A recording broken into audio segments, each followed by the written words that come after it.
Bonne année! Bonjour à vous, chers auditeurs. Merci d'être là. Merci d'être au rendez-vous semaine après semaine et d'évoluer avec nous.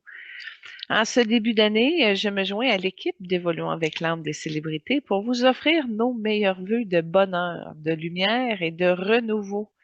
Que 2026 vous apporte la clarté, la paix intérieure et de l'expansion sur tous vos plans. Cette semaine, pour notre spécial Jour de l'An, nous recevons les âmes de Michelle Pfeiffer et de Zac Efron, deux présences lumineuses qui viennent nous partager leur vision, leur sagesse et leurs élans pour l'année qui commence. Je suis Julie Leblanc, votre animatrice et médium multidisciplinaire, et pour ouvrir cette émission, commençons par les retours de la table ronde céleste, où plusieurs âmes vedettes se sont réunies pour discuter des enjeux mondiaux qui traversent notre humanité en ce moment. Vous allez voir, ça va aller un petit peu plus vite parce qu'il n'y a pas de retour autre que celle de la table ronde cette semaine. La lumière de la table ronde céleste se met à vibrer différemment. Une onde ancienne, dense, presque minérale, traverse l'espace.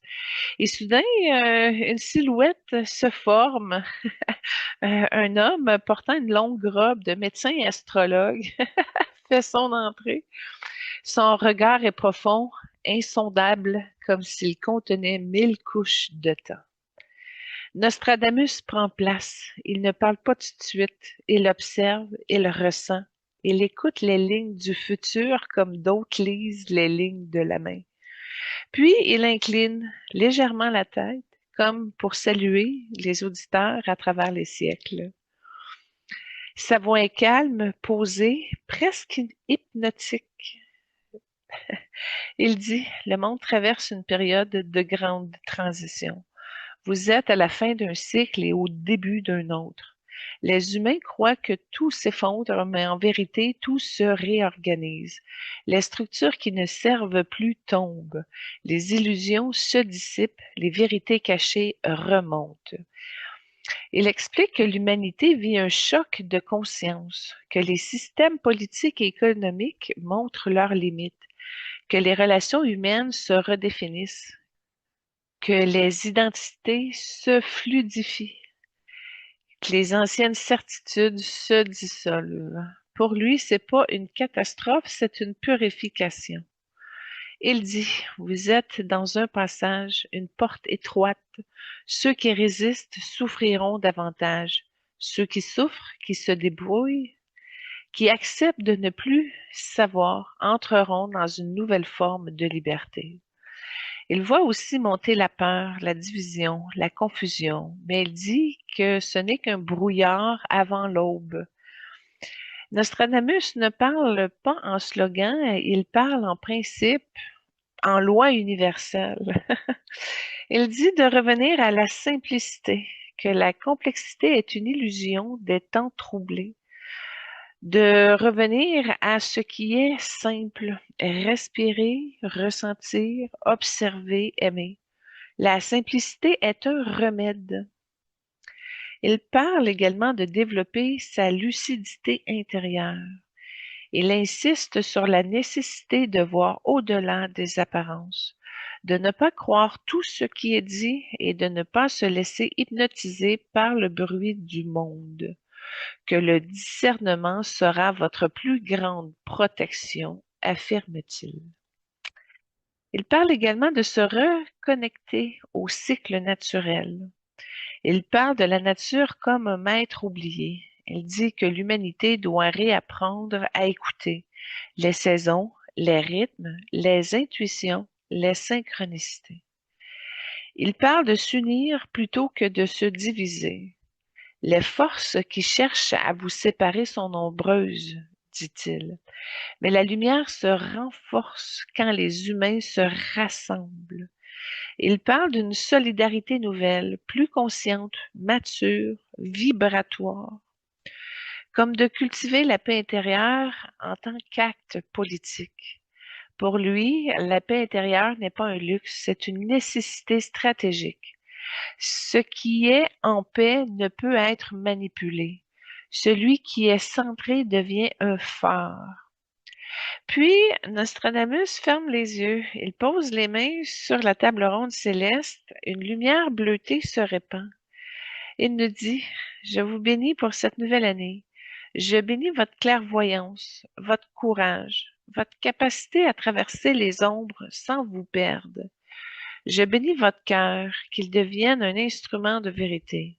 Je bénis votre esprit, qu'il devienne un miroir limpide. Je bénis vos pas, qu'ils vous mènent vers ce qui vous élève.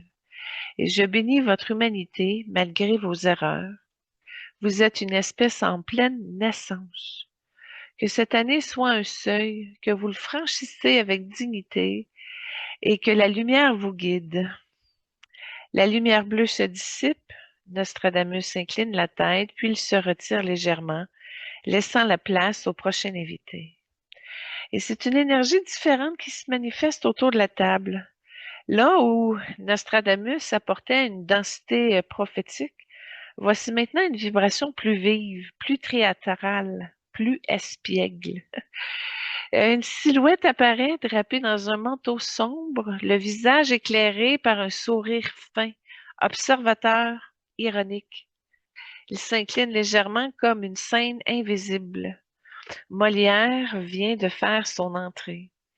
Il regarde autour de lui, amusé, comme s'il retrouvait un public qu'il connaît depuis toujours. Puis il prend place, posant ses mains sur la table avec une élégance naturelle. Sa voix est claire, articulée, vibrante d'intelligence. Il dit, ce siècle qui est le vôtre ressemble étrangement au mien. Les hommes changent de costume, mais non de nature. Les vanités demeurent, les hypocrisies prospèrent. Les passions gouvernent encore les esprits. Il observe l'humanité moderne avec lucidité, presque tendre.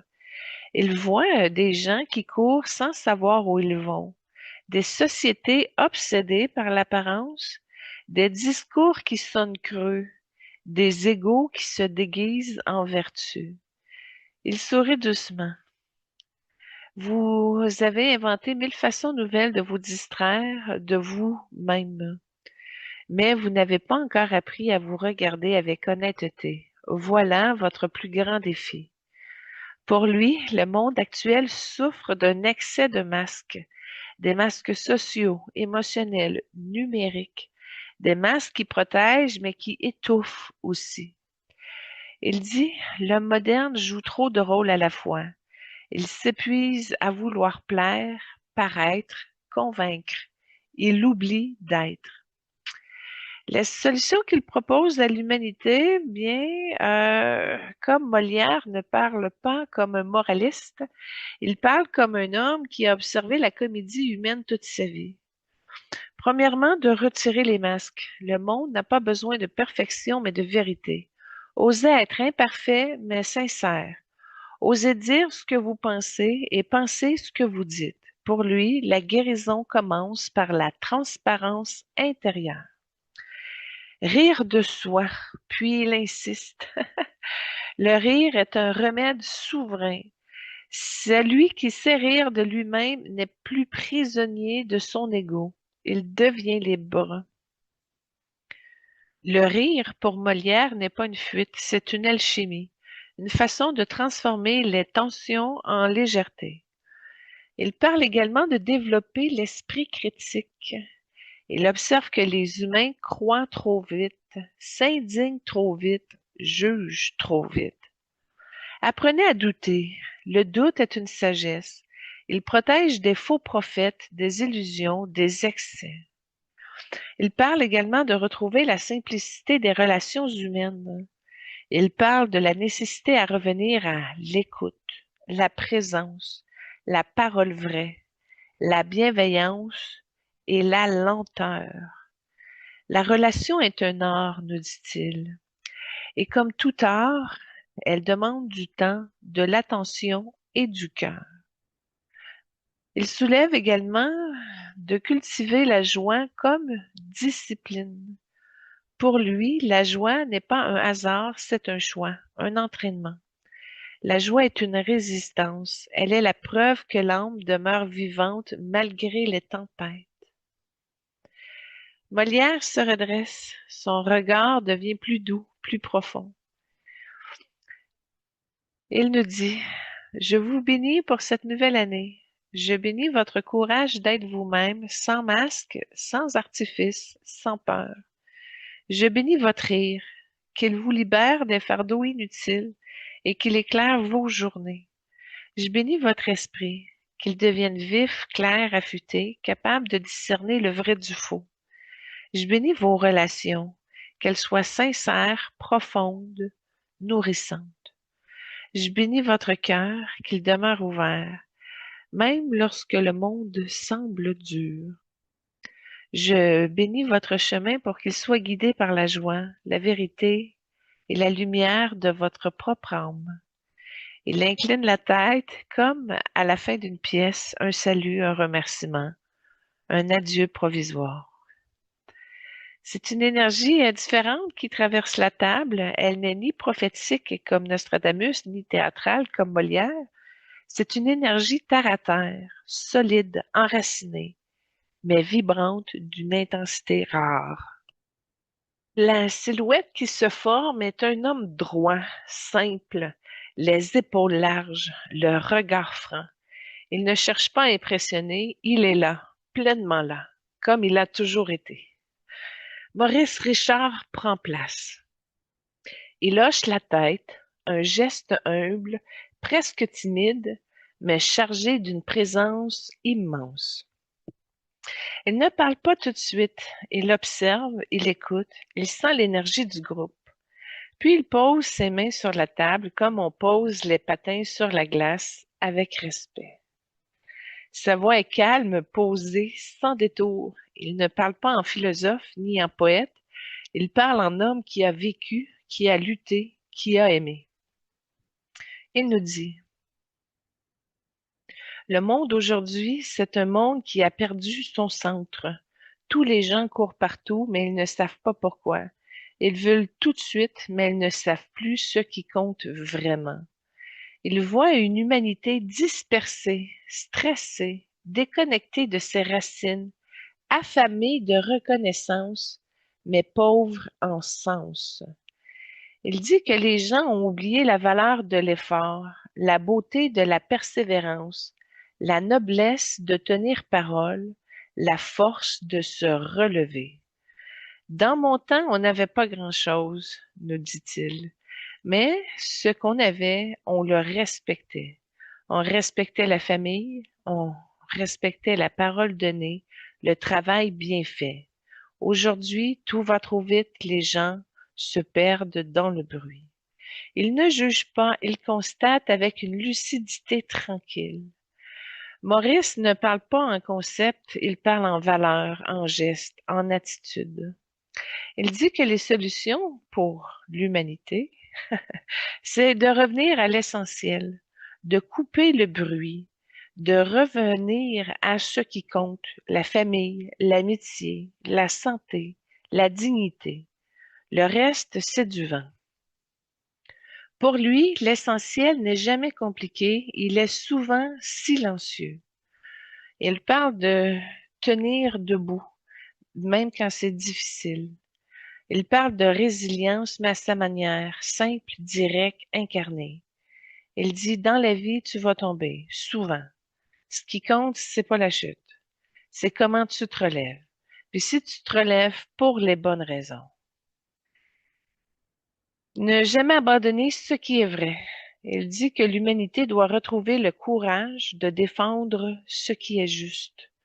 Pas pour être applaudi, pas pour être vu, mais parce que c'est la bonne chose à faire.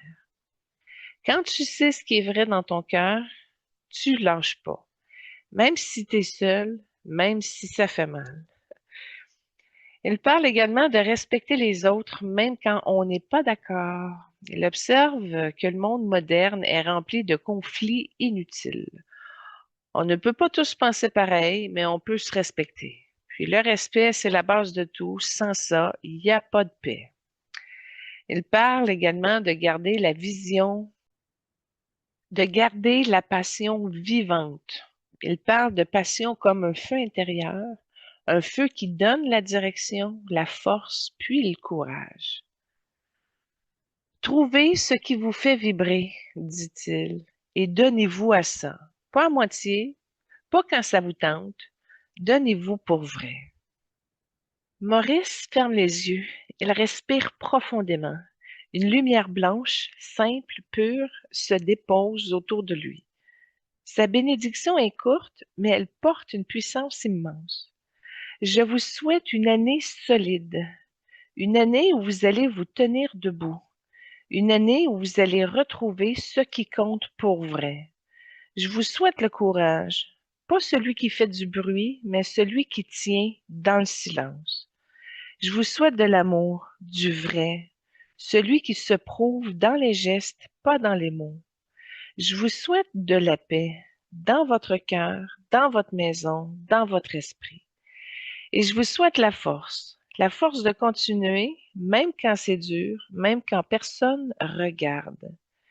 Que cette année vous ramène à vous-même, à votre vérité, à votre lumière. Il ouvre les yeux, son regard est clair, stable, profondément humain. Puis il incline la tête, humblement, comme un homme qui a tout donné et qui n'a rien à prouver. Une douceur inhabituelle descend autour de la table, pas une douceur naïve, mais une douceur forte, comme une lumière qui sait ce qu'elle éclaire. Une silhouette se forme, une femme vêtue d'un habit simple, le visage lumineux, les yeux d'une profondeur presque surnaturelle. Elle porte en elle la paix des monastères, mais aussi la force des pionnières. Marie de l'Incarnation prend place. Je fais une parenthèse. Marie de l'Incarnation fait partie du patrimoine spirituel du Québec. Ce n'est pas la mère de Jésus. On le fait dans un spécial Saint-Jean. Elle joint les mains, non pas par obligation, mais par présence. Elle regarde les âmes autour de la table avec compassion qui traverse les siècles. Puis elle sourit, un sourire humble, mais chargé d'une puissance intérieure immense. Sa voix est douce, mais ferme. Elle parle comme une femme qui a connu les épreuves, les doutes, les révélations, et qui a appris à lire le mouvement de l'âme humaine. Marie de l'Incarnation nous dit, le monde aujourd'hui est un monde qui a soif, soif de sens, soif de paix, soif d'amour véritable. Mais cette soif se manifeste souvent par de l'agitation, de la confusion et même de la colère. Les humains cherchent à remplir leur vide par des choses qui ne nourrissent pas l'âme. Elle observe une humanité déconnectée de son intériorité, qui est dispersée par les distractions, qui est affaiblie par la peur, mais secrètement qui est en quête de transcendance. Elle dit, vous vivez une époque où l'extérieur domine, les apparences, les performances, les possessions, mais l'âme, elle, appelle. Elle appelle fort et beaucoup souffrent parce qu'ils n'écoutent pas cette voix intérieure. Elle dit que le monde traverse une nuit spirituelle, mais une nuit qui prépare l'aube, que l'humanité est en gestation. Ce que vous vivez n'est pas une fin, mais un commencement. Une naissance est toujours précédée de douleur. Marie de l'Incarnation ne parle pas en dogme, elle parle en chemin, en pratique, en transformation intérieure. Elle nous dit de revenir au silence intérieur, que le silence est un sanctuaire, puis que dans le silence, l'âme se retrouve. Dans le silence, la vérité se révèle, et dans le silence, la paix descend. Elle invite les humains à créer des espaces de silence dans leur vie, quelques minutes par jour, un moment pour respirer, un instant pour écouter l'intérieur. Elle parle de cultiver la présence. Elle dit que la présence est une forme d'amour. Quand vous êtes présent, vraiment présent, vous guérissez le monde autour de vous. La présence est une lumière. Elle apaise, elle élève, elle transforme. Elle parle également d'aimer sans condition, mais avec discernement. Elle parle d'un amour mature, mais pas d'un amour sacrificiel. Aimer ne signifie pas se perdre. Aimer signifie voir l'autre avec les yeux de l'âme, tout en restant fidèle à sa propre lumière. Elle insiste sur l'importance de l'amour lucide, un amour qui ne confond pas possession, compassion et complaisance. Elle parle également de guérir la relation à soi. Elle dit que beaucoup de souffrances viennent du rejet de soi. Vous ne pouvez pas aimer le monde si vous ne vous aimez pas vous-même. L'amour de soi n'est pas égoïsme, c'est un acte sacré. C'est reconnaître la présence divine en vous. Elle parle de la guidance, des présences, des forces invisibles et de se rappeler que nous sommes jamais seuls. Vous êtes accompagnés, nous dit-elle, soutenus, aimés, même dans vos nuits les plus profondes. Ouvrez-vous à cette aide, car elle est réelle. Marie ferme les yeux, une lumière dorée, douce, enveloppante, se dépose autour de la table. Une lumière qui ne force rien, mais qui transforme tout. Sa bénédiction est un baume, un souffle, une guérison. Elle dit, je vous bénis pour cette nouvelle année. Je bénis votre cœur, qu'il devienne un lieu de paix, un refuge pour vous-même et une lumière pour les autres. Je bénis votre esprit, qu'il se libère des peurs, des illusions et des pensées qui vous diminuent. Je bénis votre chemin, qu'il soit guidé par la vérité intérieure, par la douceur, par la force tranquille de votre âme. Je bénis vos relations, qu'elles deviennent des espaces de guérison, de respect, de croissance mutuelle. Je bénis votre vie, qu'elle s'ouvre à la grâce, à la joie, à la lumière qui cherche à naître en nous. Que cette année soit une renaissance, une montée, un retour à l'essentiel et que la paix vous accompagne. Elle ouvre les yeux, son regard est clair, profond, infiniment aimant. Puis elle incline de la tête, comme une mère qui bénit ses enfants avant de les laisser marcher leur propre route. Et c'est ainsi qu'une énergie vive, pétillante, un peu imprévisible, traverse la table. On sent une présence qui n'a jamais eu peur d'être elle-même, même quand ça dérangeait.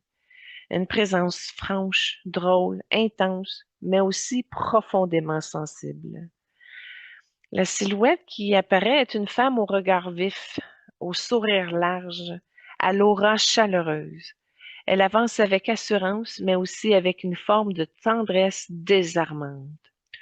Kirstie Alley prend place.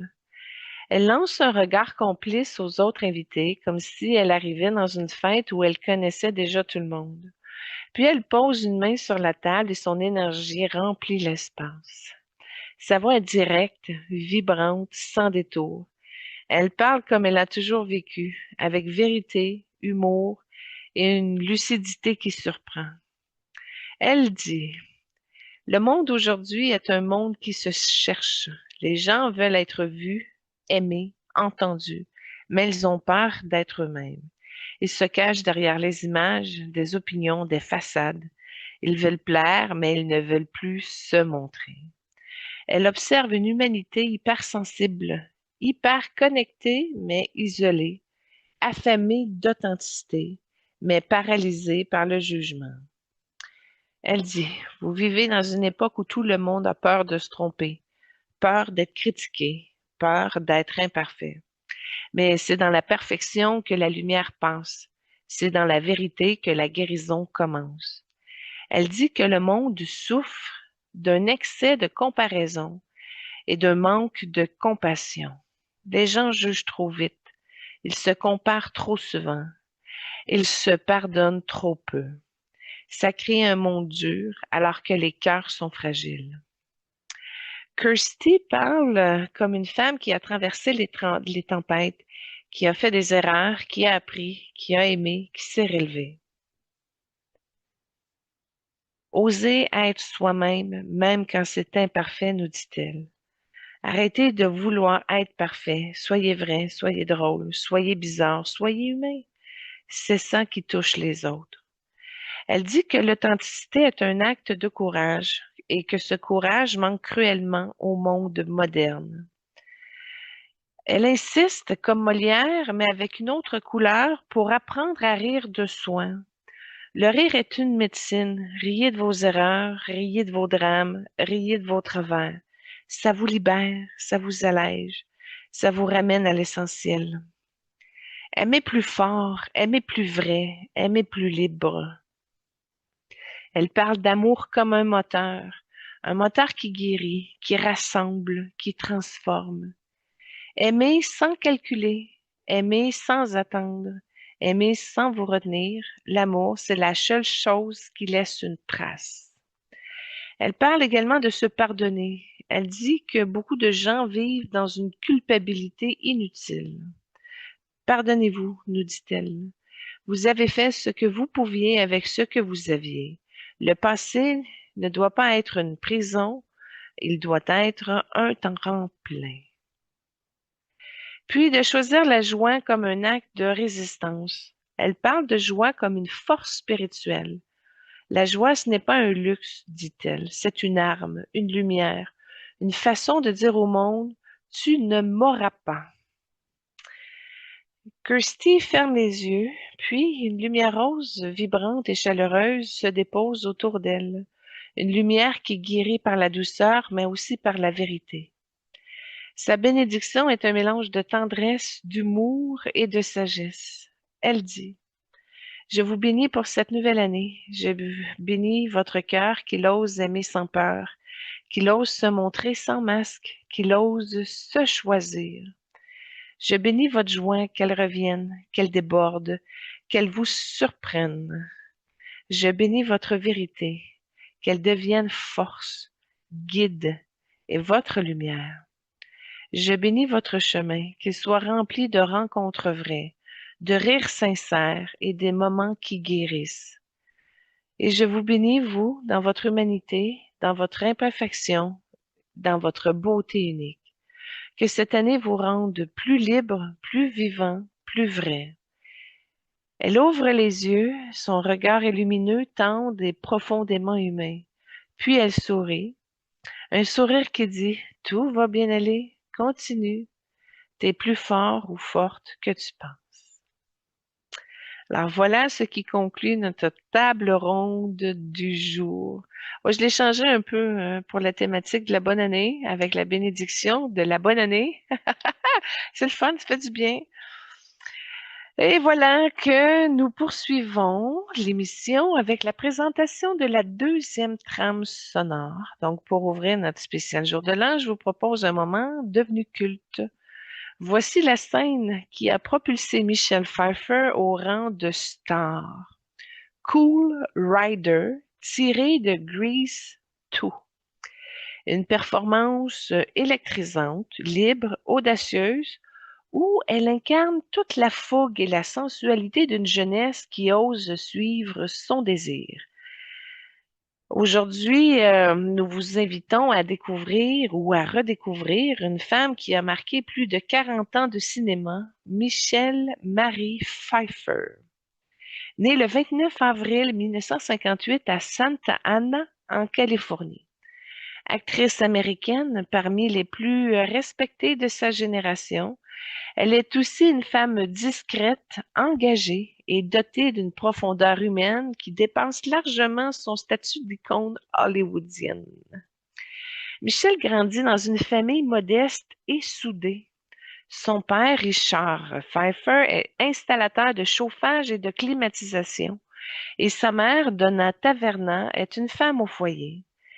Elle est la deuxième de 4 enfants, entourée d'un frère aîné Rick et de 2 sœurs cadettes, Dee, qui deviendra elle aussi actrice. Puis il a Laurie comme dernière sœur. Sa famille porte en elle un riche mélange d'origines, entre autres allemande, irlandaise et néerlandaise du côté paternel. Puis du côté de la mère, ben, elle est suisse à la fois et suédoise. Donc ça fait un beau petit cocktail. Elle passe son enfance au Midway City, en Californie, où elle développe un caractère fort. À l'école secondaire, elle est une élève correcte, mais elle se bat souvent pour répondre aux moqueries sur sa taille, sa démarche. Cette combativité deviendra une force dans sa vie. Je vois ça, puis je vois son film Dangerous Mind qu'elle a fait à un moment donné. Je viens de voir le lien. Je sais pourquoi qu'elle a fait ce film-là. C'était à cause de ça, là, son secondaire.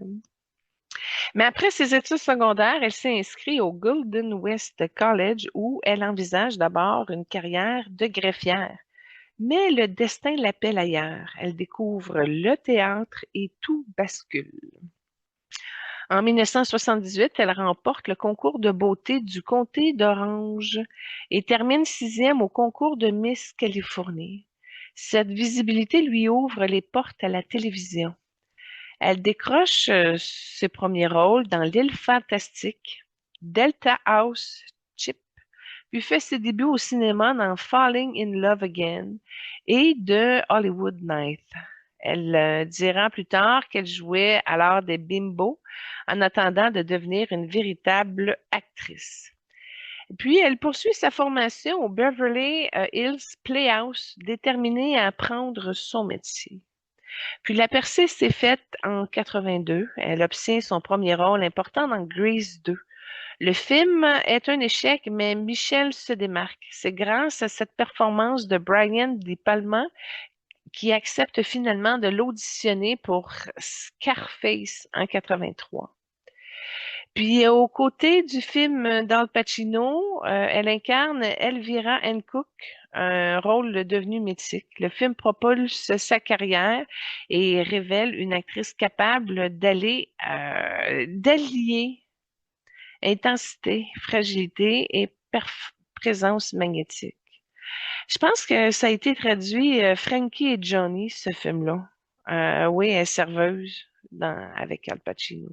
Excusez, j'ai ma connaissance qui embarque au-dessus des recherches de notre super Lynn Gagné. Donc, en 1980, elle a une ascension fulgurante. Elle enchaîne avec Lady Wake, Série noire pour Nuit blanche, puis Sweetie Liberty. Puis vient son premier grand succès commercial, Les sorcières d'Eachwick en 87, avec Jack Nicholson, Cher et Suzanne Sarandon.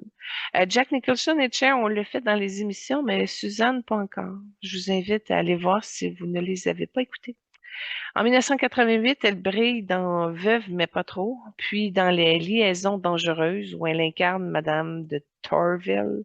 Ce rôle lui vaut un BAFTA et une nomination aux Oscars. Puis en 89, elle livre une performance les plus acclamées dans Suzy et de Baker Boy, où elle chante elle-même. Elle remporte le Golden Globe de la meilleure actrice. Puis dans les années 90, ben, maturité, audace et rôle culte. Elle refuse plusieurs propositions majeures comme Pretty Woman. On a dû le regretter, celle-là. Le silence des agneaux, Thelma et Louise. En passant, Gina Davis aussi, on l'a fait dans une émission antérieure. Elle a passé à côté des beaux rôles, en tout cas. Je reviens à ce que notre recherchiste pour choisir des personnages plus nuancés. Bon, fait qu'elle a nuancé en 92 avec Catwoman dans Batman Returns. Puis sa performance sensuelle, féline et profondément humaine devient culte. Elle enchaîne avec Love Field, Le temps de l'innocence de Scoress Wolf. Esprit rebelle, Un beau jour. Ça, c'est avec Bruce Willis qu'on a fait, je l'ai déjà vu.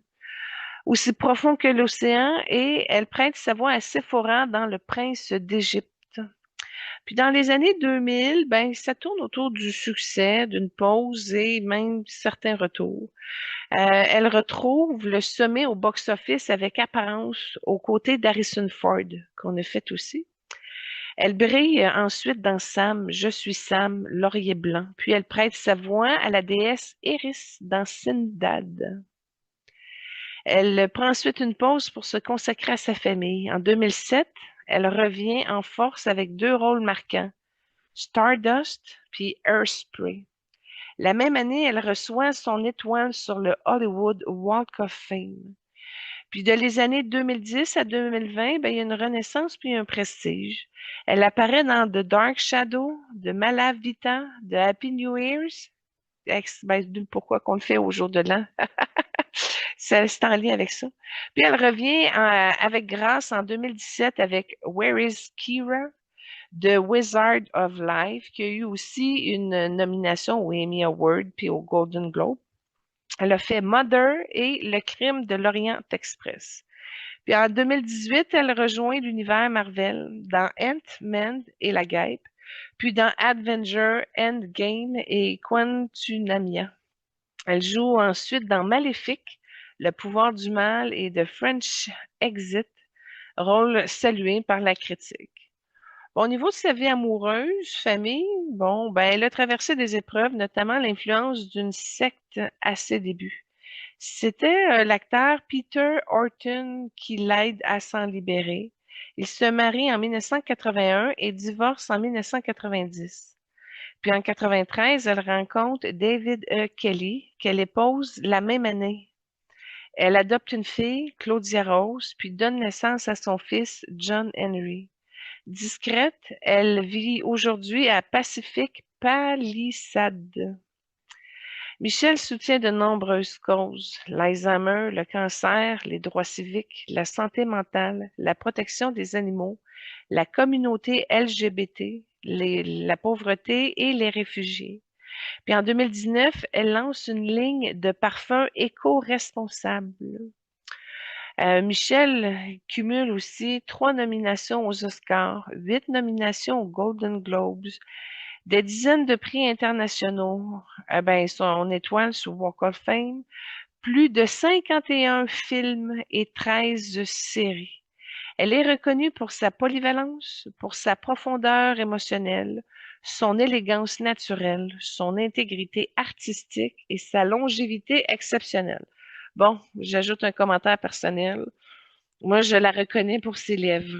Oui, si un jour quelqu'un me dit refais-toi les lèvres, je prendrais les siennes.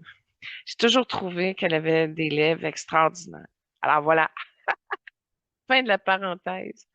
Alors, je vous présente la deuxième trame sonore. On plonge dans l'un de ses moments les plus iconiques de sa carrière. Voici la scène légendaire de Making Whoopi, tirée du film The Fabulous Baker Boys de 1999. Puis dans cette performance sensuelle et maîtrisée, Michel révèle toute l'ampleur de son talent, sa voix, sa présence, son intensité. Cette scène a fait d'elle une actrice incontournable, acclamée par la critique et adorée du public. Alors, tout ça pour dire que quand on regarde l'énergie de Michel au niveau de son âme, oui, elle a la beauté naturelle, le magnétisme, la sensualité. On voit également de l'endurance, de la constance et un travail acharné. D'ailleurs, un petit peu usé au genou droit à cause de ça. Mais il y a une profonde loyauté, un rapport sacré au corps, à la présence, à la matière. Puis elle a une capacité à incarner la féminité dans toutes ses nuances, la douceur, la force, le mystère, la vulnérabilité. Chez elle, ben, c'est pas juste une question esthétique, c'est une force d'incarnation. Elle ne joue pas ses rôles, elle les habite. Puis, elle a une influence de feu dans ses énergies. On le voit à son intensité à l'écran, sa capacité à se transformer, son magnétisme presque animal. Tout cela évoque une présence de feu dans ses énergies. Puis ça y donne du charisme, de l'audace, de la capacité à prendre des risques artistiques, puis de la présence scénique hypnotique. Mais son regard, sa profondeur émotionnelle, sa vulnérabilité palpable indiquent qu'elle a une sensibilité extrême, une intuition profonde, une capacité à ressentir les émotions des autres, puis une intensité intérieure qui nourrit son jeu. Mais son chemin de vie est celui des artistes, des empathes, des médiateurs, des êtres sensibles qui ressentent tout, mais elle l'est aussi au niveau des inspirateurs, des êtres qui élèvent la conscience, des âmes qui transforment par leur présence. Et tout cela explique sa discrétion, sa profondeur, sa capacité à toucher les gens sans jamais forcer, puis son aura presque mystique, puis son impact culturel durable. Sa couleur d'âme, ben, la vibration dominante chez Michel, c'est le argent lunaire. C'est la couleur des artistes intuitifs, des êtres caméléons, des âmes qui reflètent les émotions des autres, les guérisseurs silencieux, les femmes mystiques, sensibles, profondes. Puis c'est une couleur qui donne une élégance naturelle, un aura magnétique, une beauté intemporelle, puis une capacité à incarner les archétypes féminins puissants. Je la vois, j'ai eu un flash, je la vois dans un rôle où c'est une femme très près de Jules César. Elle avait une tunique bleue, verte émeraude avec de l'or. En tout cas, je sais pas si c'est un rôle qu'elle a fait ou si c'est une ancienne vie, mais l'archétype féminin puissant, je creuserai là-dessus avec le flash que je viens d'avoir. Mais Michel appartient à la famille d'âmes des artisans de lumière, plus précisément des incarnateurs, des transformateurs, des muses. Puis elle a aussi dans les incarnateurs, là, ce sont des âmes qui transforment l'invisible en visible. Elles donnent forme à l'émotion, au mythe, à l'archétype. Puis dans les transformateurs, ben, elles traversent les épreuves pour ensuite rayonner une force intérieure qui inspire les autres. Puis, on va se le dire, c'est une muse. La famille d'âme des muses qui éveille quelque chose chez les autres, du désir, de la beauté, de la profondeur, de la créativité. Mais Michel, elle est ces trois familles-là à la fois. Pourquoi que son plan de vie est plutôt symbolique, tu sais, incarner la beauté par force spirituelle, pas la beauté superficielle, mais la beauté comme vérité, comme présence, comme résonance. Puis elle est venue montrer la puissance de la vulnérabilité, incarner les archétypes féminins complexes, inspirés par la discrétion, pas par le bruit, guérir par l'âme et l'art, transformer ses blessures en lumière, montrer qu'on peut être sensible et forte. Puis dans son parcours personnel, ben, on voit qu'au niveau des dépendances, de la manipulation, de la libération, de la reconstruction, fait partie de son plan qui devait l'amener à traverser l'ombre pour rayonner autrement. J'ai été voir au niveau de ses vies antérieures. Et puis, j'ai vu une prêtresse artiste dans l'Égypte ancienne. Elle travaillait avec la voix, la danse, les rituels, la beauté comme langage sacré. Mais elle avait les cheveux brun pâle, caramel, assez longs. Alors, c'était pas une petite blonde comme aujourd'hui. Et puis, ben, dans cette incarnation-là, on comprend son magnétisme, son élégance naturelle, puis sa capacité à hypnotiser par la présence qu'elle possède aujourd'hui et qu'elle a ramenée. J'ai vu une guérisseuse arboriste en Europe médiévale. C'était une femme intuitive, sensible, persécutée pour sa différence. Cela explique sa discrétion, sa méfiance envers les systèmes, son empathie profonde, puis son engagement pour les causes humaines. J'ai vu une noble de la Renaissance italienne qui était éduquée, cultivée, entourée d'artistes. Elle utilisait l'art pour influencer subtilement la société. Ça explique son raffinement, son intelligence émotionnelle, puis son aura aristocratique qu'elle a aujourd'hui.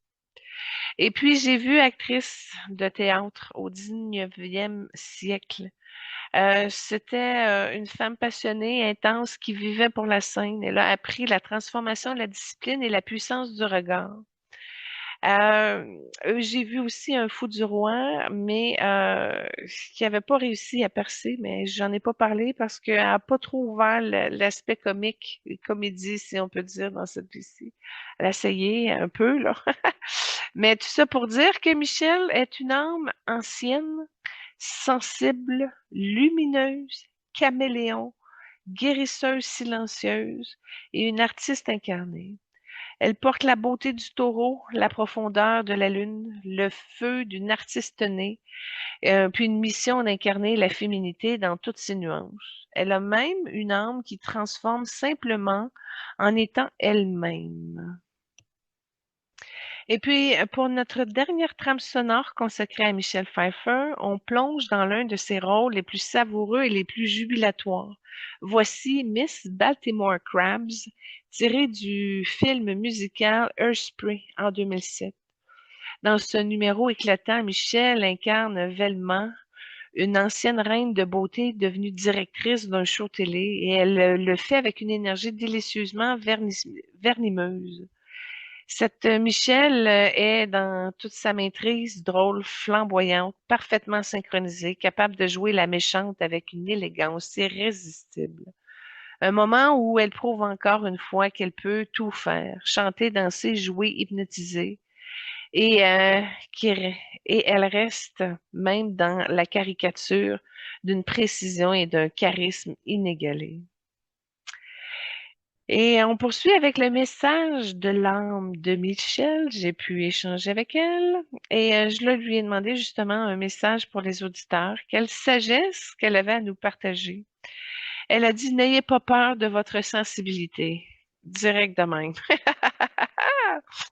Elle n'est pas une faiblesse, c'est votre instrument le plus fin. J'ai passé ma vie à apprendre que la vulnérabilité n'est pas un défaut à cacher, mais une porte vers vers la vérité.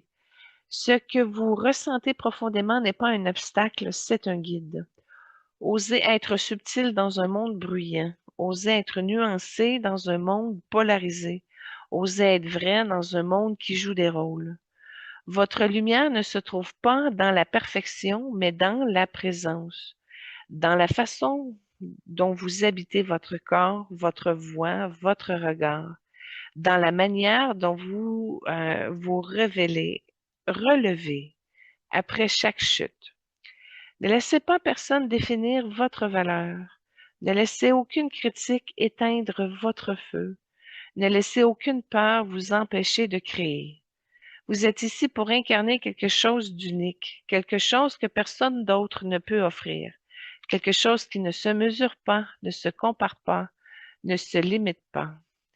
Et votre âme sait, votre cœur sait, votre corps sait. Écoutez-les. Et souvenez-vous, la beauté n'est pas ce que vous montrez, c'est ce que vous dégagez quand vous êtes aligné parfaitement avec vous-même.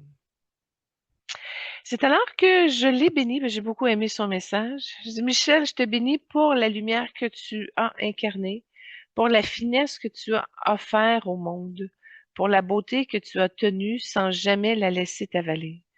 Je bénis ton chemin d'artiste, tes silences, tes choix courageux, tes retraits, tes retours, ta constance. Je bénis la femme derrière l'icône, la sensibilité derrière la maîtrise, la profondeur derrière la discrétion. Que ton âme soit entourée de douceur, de reconnaissance, de paix et de gratitude. Que ton essence continue de rayonner dans chaque personne que tu as touchée, dans chaque rôle que tu as incarné, dans chaque cœur que tu as ouvert. Et c'est alors que mon âme lui a offert de la clarté. La clarté qui dissout les doutes, la clarté qui apaise les zones floues, la clarté qui les ramène l'axe, le souffle, la discrétion. Mon don de la clarté, je l'avais amené à un niveau un petit peu plus élevé. Fait que je suis capable de pouvoir lui donner pour qu'elle puisse comme le télécharger, puis le mettre à un niveau beaucoup plus haut, plus performant. Puis, dans cette énergie-là que je lui ai offert, ben, ça offre également un discernement, un recentrage, une vérité intérieure, une douceur ferme, une lumière stable. Comme c'est un soin qui dit, tu peux te déposer et déposer ce qui pèse. Tu peux te reposer dans la lumière, tu peux laisser la vie te porter, tu n'as plus rien à prouver, tu es déjà complète. Puis ça a été vraiment un beau bijou, une croix en C, titane, or et diamanté, dans une belle sphère de lumière. Puis elle me renvoyait un genre de soin aussi, comme un miroir, une transmission inspirée de son essence. Pour moi et pour vous, évidemment, elle envoie la permission d'être sensible. C'était une belle petite perle rose. Une permission de ressentir profondément, d'être touché, d'être humain, d'être imparfait, d'être vrai. Elle nous offre une énergie élégance intérieure, une présence, une authenticité, une beauté incarnée, une force tranquille. Elle dit, prenez soin de votre lumière, elle est plus fragile que vous ne le croyez, elle est plus puissante que vous ne l'imaginez. Honorez-la, protégez-la et laissez-la vivre. Ah, je l'aime beaucoup, Michel. C'est une énergie un échange qui s'est fait beaucoup dans le rose et le doré. Pour ouvrir notre segment consacré à Zac Efron maintenant, je vous présente Lady's Choice. Ça vient de Hairspray en 2007. On retrouve un de ses rôles les plus électrisants, celui de Link Larkin. C'est un numéro irrésistible qui a révélé au monde entier son charisme, son sens du rythme et cette énergie joyeuse qui lui est propre. Dans cette performance, Zach incarne le charmeur par excellence, un mélange de sourire désarmant, de présence scénique explosive et d'une aisance naturelle qui capte instantanément l'attention. C'est le moment où il passe du statut de jeune vedette à celui d'artiste complet. Chanteur, danseur, acteur, capable de tenir la scène avec une assurance déconcertante. Aujourd'hui, nous vous présentons un artiste qui a grandi sous les projecteurs, mais qui n'a jamais cessé de se réinventer. Zac Efron, acteur, chanteur, producteur et explorateur moderne, dont le parcours est marqué par la discipline, la transformation et une quête constante d'authenticité. Zac Efron a grandi à Arroyo Grande, en Californie, dans une famille de classe moyenne qu'il décrit comme normale. Bien qu'il se reconnaisse culturellement comme juif, il se dit agnostique, n'ayant jamais développé la pratique religieuse. À 11 ans, son père lui donne la permission de tenter une carrière d'acteur, un simple geste qui change tout. Au lycée, il joue de nombreuses pièces, travaille dans des théâtres locaux, prend des cours de chant et s'illustre dans plusieurs comédies musicales comme Gypsy, Peter Pan, Little Shop of Horror, puis The Music Man. Puis sa professeure de théâtre le recommande à un agent de Los Angeles. Il signe ensuite avec la prestigieuse Creative Artists Agency. En 2006, il obtient son diplôme du lycée, refuse l'Université de Californie du Sud et choisit de se consacrer entièrement à sa carrière. Il a fait ses débuts à la télévision en 2002, jusqu'en 2005. Il commence à 15 ans avec des apparitions dans Firefly, Urgence, Le Protecteur. En 2004, il décoche un rôle important dans Summerland qui lui ouvre les portes de séries populaires comme Les Experts, Miami, La vie de Palace de Zack et Cody et NCIS. En 2003, il joue dans le film Miracle Run qui lui vaut une nomination au Young Artist Award. Une explosion mondiale dans High School Musical 2006-2008. Il devient une star planétaire grâce à High School Musical où il incarne Troy Bolton. Le film devient un phénomène culturel. Il remporte 2 Teen Choice Awards et plusieurs chansons du film atteignent simultanément le Billboard Hot 100. En 2007, il reprend son rôle dans High School Musical 2, qui revient le téléfilm le plus vu de l'histoire avec 17,2 millions de téléspectateurs. Puis en 2008, il fait High School Musical 3 qui sort au cinéma et clôt la trilogie. En 2007, il incarne Link dans Hairspray. Cette fois, il chante lui-même, se teint les cheveux en noir et prend 15 kilos pour le rôle. Le film reçoit d'excellentes critiques et confirme son statut d'artiste complet. En 2009-2012, il a une transition vers le cinéma plus mature. En 2009, il joue dans 17 ans encore avec Luke Perry. Matthew Perry. On a dit Chandler fait qu'à un moment donné, hein? Puis apparaît dans Funny or Die, Saturday Night Live et Entourage. Il tourne ensuite Le secret de Charlie en 2010, un drame indépendant. En 2011, il joue dans Happy New Year, succès commercial. En 2012, il vit une carrière charnière. La voix de Ted dans Lorax, le rôle principal dans Lucky One, un rôle intense dans Paperboy avec Nicole Kidman, puis la participation à un film indépendant qui s'appelle Liberal Arts. Puis il y a un rôle de At Any Price avec Dennis Quaid. C'est une période qui marque sa volonté de sortir du cadre d'adolescent et d'explorer des registres plus ambitieux. Et de 2013 en 2016, il fait un virage vers la comédie. Il joue dans le drame historique Parkland, mais les échecs successifs de ses projets dramatiques l'amènent à se tourner vers la comédie. Et en 2014, il produit et joue dans Célibataire ou presque, puis surprend dans Nos pires voisins, où il incarne un étudiant immature. Le film est un succès massif et installe Zach dans un nouveau registre, la comédie irrévérencieuse. Il enchaîne ensuite We Are Your Friend 2015, Dirty Pappy en 2016 avec Robert De Niro, Nos pires voisins 2 en 2016, puis Art Control en 2016 aussi. De 2017 à 2020, ben, il y a Blockbuster, comédie musicale et rôle sombre. En 2017, il rejoint Baywatch, Alerte à Malibu, puis il revient dans la comédie musicale The Greatest Showman, aux côtés de Hugh Jackman et Zendaya. En 2018, il joue The Beach Bum, une comédie noire. En 2019, il surprend dans Extremely Wicked, puis dans Shockingly Evil and Vile, où il incarne Ted Bundy, une performance saluée par sa nuance et sa maîtrise. Puis il prête sa voix à Fred Jones dans Scoob en 2020. De 2022 à 2024, une maturité de transformation et de nouveaux défis. Il tient le rôle principal dans le thriller Firestarter, puis il joue dans The Greatest Beer Run Ever. La même année, il rejoint la comédie romantique A Family Affair aux côtés de Nicole Kidman. Puis il impressionne en 2023 de Iron Claw, où il incarne le catcheur Kevin Von Erich, une transformation physique et spectaculaire pour un rôle salué.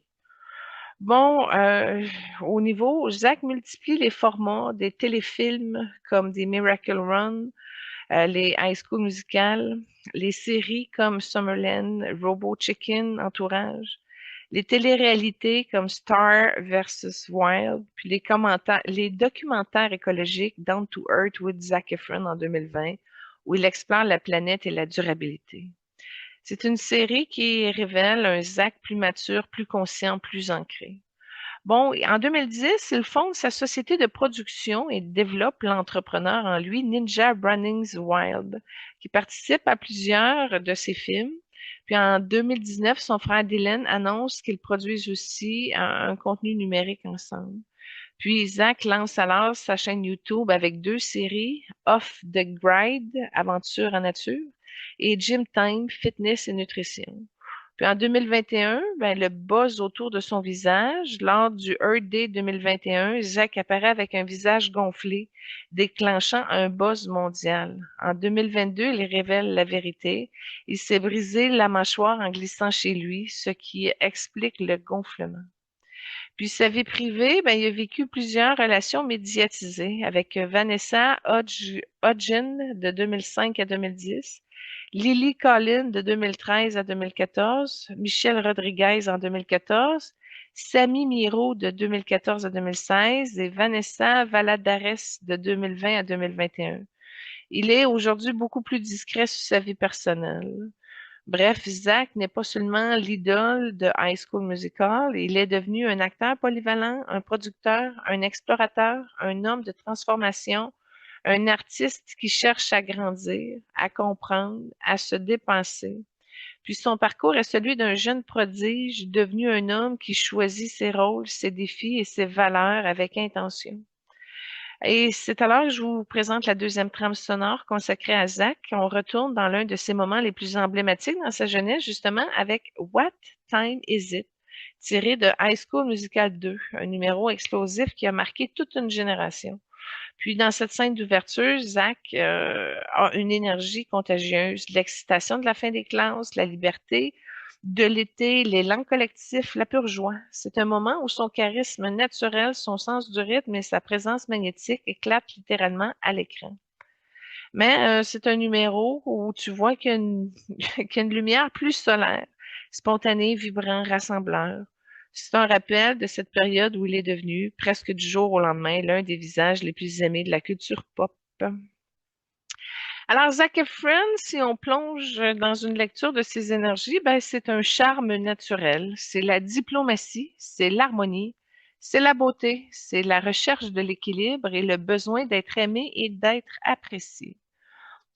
Chez chez Zach, dis-je, cette énergie se manifeste par son sourire magnétique, sa douceur naturelle, sa capacité à plaire à tout public, son talent pour naviguer entre plusieurs univers artistiques, puis son désir profond d'être en paix avec lui-même. Chez Zach, cette énergie se manifeste par son sourire magnétique, sa douceur naturelle, sa capacité à plaire à tous les publics, son talent à naviguer entre plusieurs univers artistiques, puis son désir profond d'être en paix avec lui-même. Puis, lui aussi également, il y a une forte présence de feu dans son énergie. On le voit au niveau de son intensité physique, sa discipline, sa transformation corporelle, puis son énergie sportive. Puis, c'est un feu qui a de l'ambition, de la détermination, de la capacité à se réinventer, à son courage pour sortir de son image Disney, force pour traverser les épreuves également. Puis, on voit aussi qu'il y a une énergie de l'eau à un certain niveau pour lui donner une profondeur émotionnelle cachée, une intuition forte, une empathie naturelle, puis une sensibilité parfois difficile à gérer sous les projecteurs. Puis, au niveau de son chemin de vie, on voit qu'il y a le pouvoir, la maîtrise, la transformation. C'est un chemin de vie près des bâtisseurs, des leaders, des êtres qui doivent apprendre à se tenir debout, des personnes qui vivent des cycles de chute et de renaissance, puis des âmes qui apprennent à maîtriser leur énergie, leur corps, leur image. Puis, c'est un chemin de vie où on trouve une force intérieure, la résilience, la capacité à se reconstruire. Fait que ça explique un peu ses transformations physiques, sa discipline extrême, sa capacité à rebondir après les critiques, son besoin de se prouver des choses, son rapport à l'image aussi qui est plutôt complexe. Mais la couleur d'âme dominante chez Zac Efron, c'est le bleu électrique. La couleur des âmes en transformation, des êtres qui cherchent leur vérité, des artistes qui veulent inspirer par l'authenticité, des explorateurs, puis des guérisseurs aussi par l'action. Puis, c'est une couleur qui donne l'intensité, la quête intérieure, le besoin de liberté, l'énergie physique qui est puissante, puis une sensibilité cachée. Mais Zach appartient à la famille d'âmes des explorateurs, puis des guérisseurs par l'expérience. Ben, les guérisseurs, ce sont des âmes qui apprennent en vivant, bougeant, en testant, en dépassant. Elles ont besoin de nature, de mouvement, de défis, d'aventure. Puis la famille des guérisseurs par l'expérience, ben, ce sont des âmes qui transforment leurs blessures en sagesse. Elles inspirent par leur parcours inconnu, pas par leurs mots. Puis Zach a exactement cela. Un homme qui apprend en tombant, en se relevant, puis en se transformant. Puis au niveau de son plan de vie, si on peut dire, il est venu pour se libérer de l'image, pour trouver sa vérité intérieure, apprendre à être lui-même sans performance, à transformer ses blessures, à inspirer par sa vulnérabilité, puis à reconnecter les gens à la nature, au corps, à la simplicité. Fait que son parcours, ben, Disney, la célébrité précoce, la pression, la transformation physique, la quête de sens fait partie de ce plan. Et j'ai vu aussi au niveau de ses vies antérieures, OK, un guerrier ou un soldat dans l'Antiquité. Il y avait la discipline, la force, l'endurance. Puis ça explique sa transformation physique, sa résilience, son besoin de se dépasser. J'ai vu aussi un éclaireur ou un explorateur dans une tribu ancienne. C'était un homme qui vivait dehors en mouvement, en lien avec la nature. Ça explique un peu aujourd'hui son amour du plein air, puis sa série Down to Earth, puis son besoin de liberté. J'ai vu un artiste itinérant au Moyen Âge, un homme qui divertissait, chantait, racontait des histoires, mais aujourd'hui, on peut dire qu'il y a une partie de son charisme, de son talent naturel, puis de son besoin d'être en mouvement qui vient de là. Puis j'ai vu un bâtisseur, ou un artisan dans une vie beaucoup plus humble qui travaillait avec ses mains dans la matière. Ça explique aussi son côté terre à terre, sa simplicité malgré la célébrité, puis son choix de famille modeste. Et puis, tout ça pour dire que Zac Efron est une âme en transformation, sensible derrière la force, en quête d'authenticité, guidée par la nature, marquée par le besoin d'équilibre, portée par une énergie de renaissance. Et pour conclure ce segment consacré à Zac Efron, on rentre dans l'un de ses moments les plus magnétiques de sa carrière. Voici l'extrait Rewrite the Stars. Et c'est un duo inoubliable qu'il fait avec Zendaya dans The Greatest Showman. Dans cette scène, Zach révèle une facette plus mature, plus vulnérable, plus incarnée de son talent, avec un petit côté acrobatique aussi. Donc, ce n'est plus le jeune prodige de Disney, c'est un homme qui chante avec le cœur, qui joue avec la vérité et qui ose la tendresse et l'intensité. Puis le numéro est une chorégraphie suspendue entre le ciel et la terre, un dialogue amoureux où deux êtres tentent de défier les limites imposées par le monde. Alors voilà, tout ça pour dire qu'on est rendu au message symbolique de l'âme de Zach pour notre évolution. Alors je lui dis, qu'as-tu le goût de partager avec nous, âme de Zach? Il dit, n'ayez pas peur de changer. N'ayez pas peur de vous transformer. N'ayez pas peur de devenir quelqu'un d'autre que ce que le monde attend de vous. J'ai passé ma vie à apprendre que l'image n'est qu'un vêtement, qu'on peut la porter, la déposer, la brûler, la recréer, qu'on peut se perdre pour mieux se retrouver. Vous n'êtes pas défini par vos erreurs, vous êtes défini par ce que vous choisissez d'en faire. Votre corps est un instrument, votre cœur est un guide, votre intuition est un phare. Osez sortir du rôle qu'on vous a donné, osez dire non, osez dire oui, osez recommencer. La liberté n'est pas un endroit, c'est un état intérieur. Et souvenez-vous, vous n'avez pas besoin d'être parfait pour être puissant. Vous n'avez pas besoin d'être constant pour être vrai. Vous n'avez pas besoin d'être solide pour être lumineux. Vous avez seulement besoin d'être présent à vous-même, à votre vérité, à votre souffle.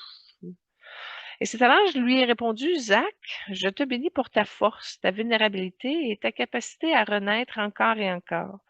Je bénis l'homme derrière l'icône, celui qui cherche, celui qui doute, celui qui relève, celui qui apprend à aimer autrement. Je bénis ton courage d'être vrai, ton désir de te connaître, ta quête d'équilibre, ta lumière électrique. Que ton chemin soit entouré de douceur, de clarté, de paix profonde, que tu trouves l'espace où ton âme respire, où ton corps se repose, où ton cœur s'ouvre sans peur. Et je bénis aussi dans ta capacité de transformer, dans ta vérité et ton humanité. Et c'est alors que je lui ai offert une, une belle pierre liquide bleue électrique qui vibre l'alignement. L'alignement entre son corps, son cœur, son mental et son axe intérieur. Je lui ai offert une énergie de recentrage, de stabilité, de respiration profonde, de vérité incarnée, de retour à soi. C'est un soin qui dit, tu peux arrêter de courir, tu peux revenir à toi, tu peux te tenir debout sans te battre, tu peux être toi sans performance, tu peux te reposer dans ton propre centre. Bref, ça a été un soin énergétique qui est calibré quelque peu. Et puis, on a eu une réponse à ça avec un ticket argenté. C'est un cadeau que son âme nous offre et sur le ticket, le billet, peu importe, là, c'est la permission de changer. La permission de se transformer, de se réinventer, de se libérer des attentes, de recommencer, de se choisir soi-même. Zach nous offre une énergie de courage, de mouvement, de renaissance, d'authenticité, d'exploration. Son soin dit, vous avez le droit de devenir quelqu'un de nouveau. Vous avez le droit de le laisser derrière vous, ce qui ne vous ressemble plus. Vous avez le droit de vous surprendre. Vous avez le droit de vous choisir. Et c'est alors que j'ai eu comme une apparition.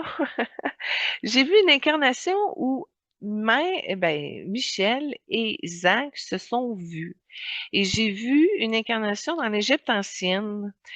C'était très reculé. Michel apparaissait comme une prêtresse artiste, gardienne du temple de la beauté, de la musique et du rituel.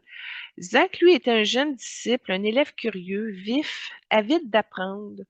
Elle lui a enseigné la maîtrise du souffle, la présence, l'art de canaliser l'émotion, la beauté comme vibration. Et lui a apporté la joie, la spontanéité, le mouvement, puis l'élan. Et c'est une relation maître-élève, douce, respectueuse, fondée sur la transmission. Puis j'ai croisé aussi au niveau de la Renaissance italienne où ils étaient des artistes rivaux et alliés. Et les deux étaient artistes dans la cité italienne. Michel, musicien et poétesse, reconnu pour sa finesse. Zach était un jeune acteur-chanteur fugueux, talentueux, un peu rebelle. Ils se retrouvent souvent sur la même scène, parfois rivaux, parfois alliés. Ils s'inspirent mutuellement, se provoquent puis se dépensent. Fait que j'ai vu un lien d'admiration réciproque puis une émulation créative avec une complicité artistique profonde. Puis cette vie explique leur harmonie naturelle dans les duos, à travers les époques aussi, tu sais. Puis j'ai vu aussi une vie en Amérique du Nord, une vie de pionnier, plus humble, plus terrestre. Ils sont frères dans une famille de pionniers. Michel, c'est l'aîné protecteur, intuitif. Zach, le cadet énergétique aventureux. Puis ils apprennent ensemble la résilience, la solidarité, la complicité, la force intérieure. Bref, c'est une vie qui explique leur vibration familiale, leur douceur instinctive l'un envers l'autre et même dans leur rôle artistique. Bref, Michel et Zach partagent une mémoire de transmission, une mémoire artistique et une mémoire familiale. Et leur lien est fait de respect, d'inspiration, d'équilibre entre maturité et jeunesse, de beauté et mouvement, de profondeur et spontanéité. Voilà pourquoi nous les avons mis ensemble aujourd'hui dans notre spécial Jour de l'An. Donc, ce ne sont pas des âmes fusionnelles, mais elles sont des âmes alliées qui se reconnaissent dans la création, la sensibilité et la transformation. Et voilà, mes amours, ce qui complète notre rencontre d'aujourd'hui avec les univers de Michel et de Zach. Deux âmes, deux trajectoires, deux vibrations qui nous rappellent que la beauté, la transformation, la vérité intérieure prennent mille formes et qu'elles nous parlent toujours si on sait écouter. Si vous souhaitez aller plus loin, recevoir votre propre lecture d'âme, votre mission de vie, vos vies antérieures ou un soin vibratoire personnalisé, je vous invite à prendre rendez-vous directement via nos plateformes. Et bien sûr, pour ne rien manquer, abonnez-vous à nos réseaux sociaux, suivez nos publications, partagez l'émission si elle vous a touché. Votre présence, votre écoute est un précieux allié pour nous et c'est ce qui fait vivre cette communauté. La semaine prochaine, pour la première émission de l'année 2026, nous ouvrons un espace sacré exceptionnel. Nous accueillerons les âmes et les vibrations de deux maîtres de conscience, l'âme de Moïse et l'âme de Bouddha. Deux présences immenses, deux sagesses millénaires, deux bénédictions puissantes pour commencer l'année dans la clarté, la paix et l'élévation. Préparez-vous, ça sera une émission transformatrice, lumineuse et inoubliable. Soyez bénis, namasté. Au plaisir.